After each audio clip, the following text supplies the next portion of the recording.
तो झारखंड के चुनावी दंगल का आज अंतिम चरण है। कौन पास होगा, कौन फेल, जनता का आशीर्वाद किसे मिलता है और सत्ता से बाहर कौन रहता है। जंग है झारखंड का आज आखिरी राउंड। इसमें किसका विकेट होगा डाउन और कौन होगा आउट। जी हां, झारखंड में आज सुबह 7 बजे से ही वोटिंग लगातार जारी है। झारखंड विधानसभा चुनाव के दूसरे चरण में 38 सीटों पर वोटिंग हो रही है। आज कई दिग्गज नेताओं की किस्मत का फैसला ईवीएम में कैद हो जाएगा। हेमंत सोरेन, बाबूलाल मरांडी, लोबिन हेम्ब्रम जैसे बड़े दिग्गज नाम शामिल हैं। साथ साथ आपको बता दें कि इन बड़े दिग्गजों के परिवार के भी सदस्य चुनावी मैदान में हैं। इस वक्त सभी की नजर मुख्यमंत्री हेमंत सोरेन पर है, जो बरहेट सीट से चुनाव लड़ रहे हैं। बरहेट को जेएमएम का गढ़ भी माना जाता है। तस्वीरें आप देख सकते हैं, सुबह 7 बजे से ही वोटिंग जारी है। बाबूलाल मरांडी को आप देख सकते हैं, सुबह पूजा अर्चना उन्होंने की, अपनी मां का आशीर्वाद उन्होंने लिया, क्योंकि बाबूलाल मरांडी धनबाद से चुनावी रण में अपनी किस्मत आजमा रहे हैं। साथ ही इस बार कई और दिग्गज हैं जिनकी साख दांव पर है। सबसे पहले सीएम हेमंत सोरेन बरहेट से चुनावी मैदान में है। बरहेट को जेएमएम का गढ़ माना जाता है। पिछले 3 दशक से जेएमएम की यहां जीत होती आई है। वहीं इस बार हेमंत सोरेन का मुकाबला बीजेपी के गामलियल हेम्ब्रम से भी है। वहीं दूसरी तरफ अगर बात करें, आप तस्वीरें देख सकते हैं किस तरह से सुबह से ही चुनाव को लेकर हलचल तेज है। मतदाता घरों से बाहर निकल रहे हैं, अपने मताधिकार का प्रयोग कर रहे हैं। इससे पहले झारखंड में 13 नवंबर को पहले चरण के लिए वोटिंग हुई थी, जिसमें मतदान प्रतिशत 66 यानी 66% रहा था। वहीं आज की अगर बात करें तो सुबह से ही वोटिंग जारी है। टकरार तेज है। सीधा मुकाबला यहां पर इंडिया अलायंस और एनडीए के बीच है। सुबह से मतदाता जो है लंबी लंबी कतारों में लगकर अपनी बारी का इंतजार कर रहे हैं और आपसे भी यही हमारी अपील है इंडिया वॉइस की तरफ से। अगर आज आपके क्षेत्र में मतदान है तो जरूर घरों से बाहर निकलिए और मताधिकार का प्रयोग करें और लोकतंत्र के इस महापर्व का हिस्सा बने। तो आज झारखंड को लेकर आखिर झारखंड का यह रण किसमें कितना है दम, इसी पर चर्चा करेंगे। खास मेहमान हमारे साथ जुड़ गए, परिचय करवा देती हूं। भारतीय जनता पार्टी से प्रवक्ता विजय कुमार चौरसिया जी हमारे साथ हैं और कांग्रेस से प्रवक्ता खुर्शीद हुसैन रूमी जी हमारे साथ हैं। साथ ही ग्राउंड जीरो से संवाददाता अजय कुमार पांडे हमारे साथ हैं। सबसे पहले चौरसिया जी आपके पास आना चाहूंगी, क्योंकि ये अंतिम और आखिरी चरण, ये आखिरी पारी, ये आखिरी पड़ाव किस तरह से इसे देख रहे हैं? क्योंकि पहले चरण की अगर बात करूं, सबसे ज्यादा वोटिंग या मतदान प्रतिशत आदिवासी क्षेत्रों में था। अब की बार यह अंतिम चरण को क्या कुछ कहिएगा? देखिए रिया जी, जिस तरह से रुझान आ रहा है और जिस तरह से खास करके युवा अपने घरों से निकल करके मतदान केंद्रों में जुट रहे हैं और वोट डाल रहे हैं, प्रतिशत जो बढ़ रहा है वोटिंग का, तो ये बता रहा है कि इस तानाशाही सरकार से खास करके झारखंड का युवा तंग आ चुका है। और जो परिणाम आने हैं वो परिणाम कोई चौंकाने वाला परिणाम नहीं है। ये पहले से ही विदित था कि इस राजा रानी की सरकार को इस सूबे से उखाड़ फेंकने का पूरा मन बन चुका है और खास करके युवा वर्ग इसका लीडिंग कर रहे हैं। जिस तरह से इंडी गठबंधन के उम्मीदवारों को घेरा जा रहा है, उससे सवाल किए जा रहे हैं, उसको खदेड़ा जा रहा है, गांवों से भगाया जा रहा है, ये सब कुछ कहने के लिए पर्याप्त है कि आने वाला जो 23 तारीख है वो झारखंड के लिए एक नया भोर होगा और यहाँ से सत्ता परिवर्तन लाजमी। कमाल है चौरसिया जी। पिछली बार इंडिया अलायंस के कांग्रेस और जेएमएम कह रहे थे कि बंपर वोटिंग आदिवासी बहुल क्षेत्रों में हो रही है, यानी हमें पूरी तरह से जन समर्थन है। चलिए इस पर मैं जवाब जरूर ले लूंगी। एक बार अजय का रुख कर लेते हैं। रूमी जी मैं आऊंगी आपके पास। अजय से एक बार ग्राउंड जीरो से रिपोर्ट ले लेते हैं। अजय, अगर बात करें अब तक कितने प्रतिशत मतदान हो गया है, क्या कुछ वोटर्स टर्नआउट अभी तक फिलहाल निकल कर आ रहा है? सामने आंकड़े जो आ रहे हैं वो लगभग 26% से अधिक मतदान जो है झारखंड में हो चुके हैं। पूरा ऑल ओवर की बात कर सकते हैं।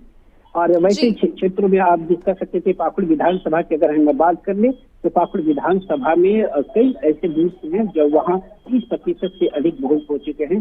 और कहीं आप कह सकते हैं कि जिन आदिवासी बहुल क्षेत्रों में भी 17% से अधिक वोट मतदान हुआ। तो ये अच्छा, लेकिन अगर आदिवासी बहुल क्षेत्रों में बंपर वोटिंग होती है, उसको किस तरह से समझा जाए?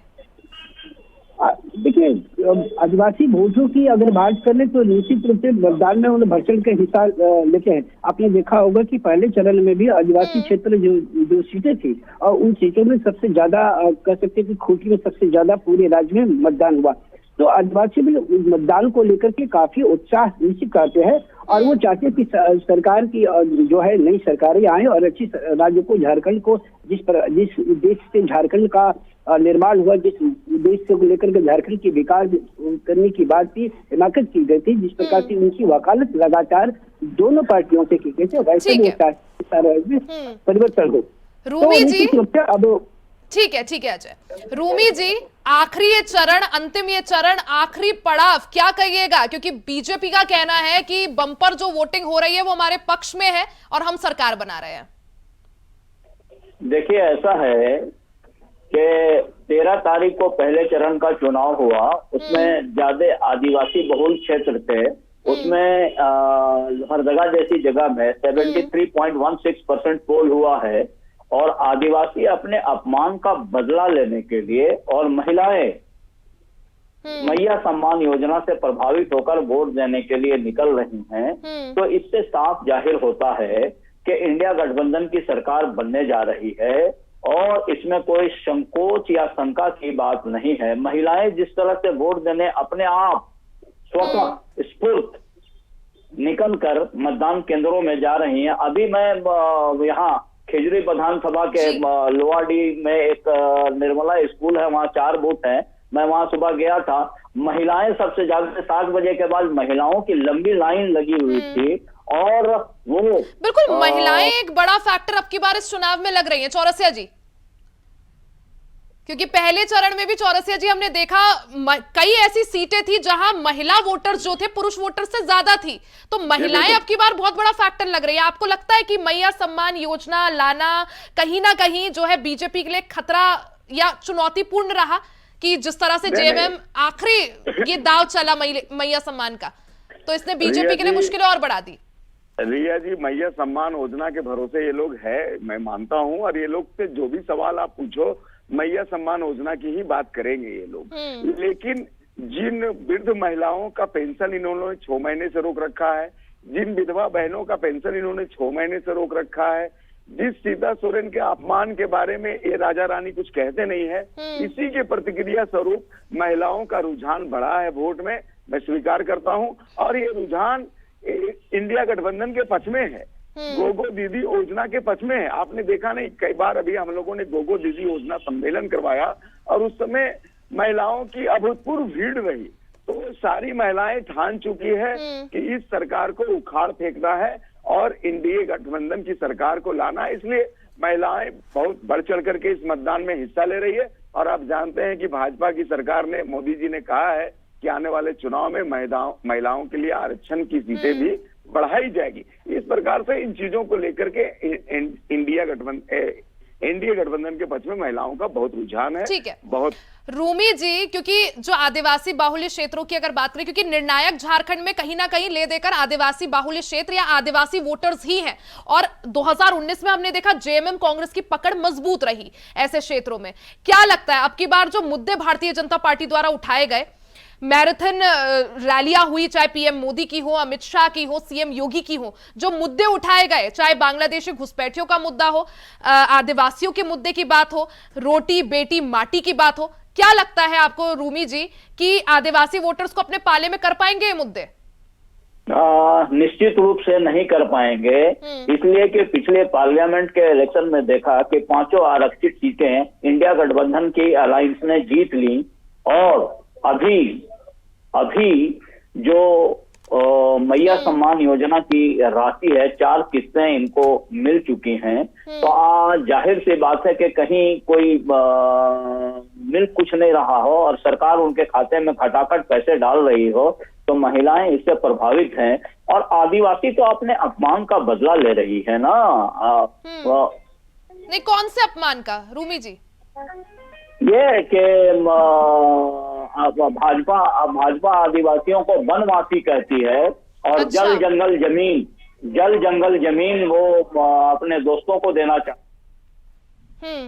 बताइए चौरसिया जी, वो कह रहे हैं जल जंगल जमीन जो है वो अपने दोस्तों को आप लोग देना चाह रहे हैं। रिया पहले मुझे कंक्लूड करने दीजिए कि आदिवासी अपने अपमान का बदला इन मानों में लेना चाहती है कि शिवराज सिंह के जमाने में वो एक आदिवासी के ऊपर पेशाब कर दिया गया था। भाजपा आदिवासियों को वनवासी कहती है, तो ये आदिवासी हैं और जल जंगल जमीन पर इनका पहला अधिकार है। हमारा कांग्रेस का इंडिया के मैनिफेस्टो में हमने कहा है कि हम सरना धर्म कोड देंगे।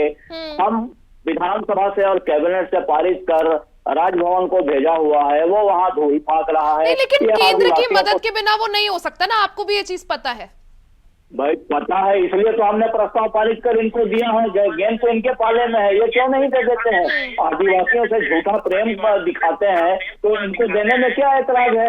अगर आदिवासियों को ये सरना धर्म कोड दे देंगे तो जनगणना के कॉलम में तो उनका भी हिस्सा आएगा, तो उनके अंदर तो एक चौरसिया जी वो कह रहे हैं जल जंगल जमीन अपने दोस्तों को देना चाहती है भारतीय जनता पार्टी। आदिवासियों के हित में कुछ काम ना किया है ना आगे करेंगे। खुर्शीद जी का तो दुनिया देखी रिया जी, किस तरह से एक आदिवासी मुख्यमंत्री को ये लोग, जिसको गार्जियन ये लोग मानते थे, उसको कान पकड़ करके हटा दिए और उसके खिलाफ अब अनर्गल बातें करते हैं। ये आदिवासियों का अहित ये चाहते हैं। आदिवासी मुख्यमंत्री को हटाया किसने? हेमंत सोरेन ने हटाया। और आदिवासी बहू का अपमान किसने सहा?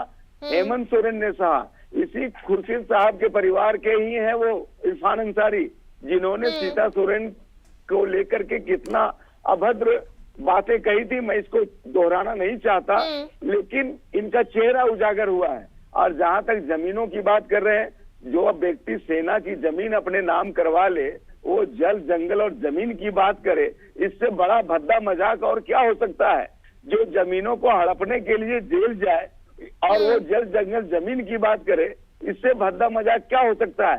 कोरोना काल में जब सभी लोग सेवा में जुटे हुए थे, पूरी दुनिया आक्रांत थी, तो इनके जो मुखिया हैं वो जमीन अपने नाम करवा रहे थे, अपने नाम से खनन पट्टा ले रहे थे, अपनी पत्नी के नाम से खनन पट्टा ले रहे थे, अपनी साली और अपने भाइयों के नाम से खनन पट्टा ले रहे थे, और ये जल जंगल जमीन की बात करते हैं। मैं समझता हूँ कि इससे भद्दा मजाक और कुछ हो ही नहीं सकता। ठीक है, चलिए रिया जी, अब कुछ एक दिन बाकी है। बिल्कुल 23 का इंतजार है, उस दिन तो पता चल जाएगा, दूध का दूध पानी का पानी हो जाएगा। अजय, अगर बात करें जिस तरह से आदिवासी सीटों पर बीजेपी को नुकसान हुआ था, और ये चीज हमने लोकसभा चुनाव में भी देखी, उससे पहले विधानसभा चुनाव में भी देखी। अब की बार चंपाई सोरेन का साथ हो, बाबूलाल मरांडी तो थे ही, आदिवासी नेता हैं बड़े, साथ ही जिस तरह से गीता कोड़ा हो या सीता सोरेन हो, क्या लगता है आपको अजय? और भी कई सारे नेता जेएमएम से आए बीजेपी में, इन नेताओं का साथ क्या जो आदिवासियों के बीच जो जगह बीजेपी को चाहिए, जो जगह बनानी थी, उसमें कामयाब हो पाएगी भारतीय जनता पार्टी? देखिए, निश्चित रूप से जिस प्रकार से झारखंड मुक्ति मोर्चा के नेता, कई नेता जो सामने आए हैं बीजेपी में शामिल है, हाल फिलहाल में देखा होगा तो साइमन मरांडी के पुत्र दिनेश विलियम मरांडी बीजेपी में शामिल हुए। वो चुनाव के एम वक्त, यानी आप समझ सकते हैं कि आज मतदान है और मतदान के ठीक 4 दिन पहले वो बीजेपी में शामिल हुए। इस प्रकार कह सकते हैं कि चुनाव के पहले भी कई ऐसे झारखंड मुक्ति मोर्चा के जो बड़े चेहरे माने जाते हैं। आप कह सकते हैं कि झारखंड आंदोलनकारी में से लोबिन हेम्ब्रम का भी सबसे पहला नाम आता है। आप कह सकते हैं कि झारखंड मुक्ति मोर्चा बनाने की वजह झारखंड आंदोलन की अगर बात करते हैं तो साइमन मरांडी की विवाद सबसे बिल्कुल, यानी एक तरह से अजय बड़े नेताओं का बीजेपी के साथ आना बीजेपी के फायदे में जरूर रहा, लेकिन कितना प्रभाव उसका वोटिंग में पड़ सकता है वो देखना महत्वपूर्ण होगा। चौरसिया जी, क्योंकि समय कम है, जल्द हम खत्म करेंगे और सोच रहे हैं कि जिस तरह से शाम को भी अगर डिबेट गई तो आपको जरूर जोड़ेंगे, आपको खुर्शीद जी को। लेकिन जाते जाते सर, कितनी सीटें जल्दी से? देखिए, हमारी सीटें 52 आई थी लोकसभा में, 52 सीटों में हमने बढ़त बनाया था, और इस बार हम 60 के करीब रहेंगे रिया जी। ठीक है, एग्जैक्ट नहीं बताता, लेकिन 60 ठीक है। रूमी जी कितनी सीटें? गठबंधन की। ठीक है, रूमी जी कितनी सीटें? भाई 2019 में हमने 47 सीटें जीती थी। अगर जो योजनाएं हम लेकर लोगों के लिए आए हैं उसका फायदा और प्रभाव पड़ रहा है, हम 55 से 60 सीटें जीतेंगे और दोबारा इंडिया। खुर्शीद हुसैन, रूमी जी, चौरसिया जी और अजय, आप तीनों का ही बहुत बहुत शुक्रिया हमारे साथ जुड़ने के लिए, चर्चा का हिस्सा बनने के लिए। तो झारखंड में चुनावी दंगल लगातार जारी है, सुबह 7 बजे से वोटिंग चल रही है। पल पल की अपडेट हम आपको इंडिया वॉइस पर देते रहेंगे, बने रहिएगा हमारे साथ।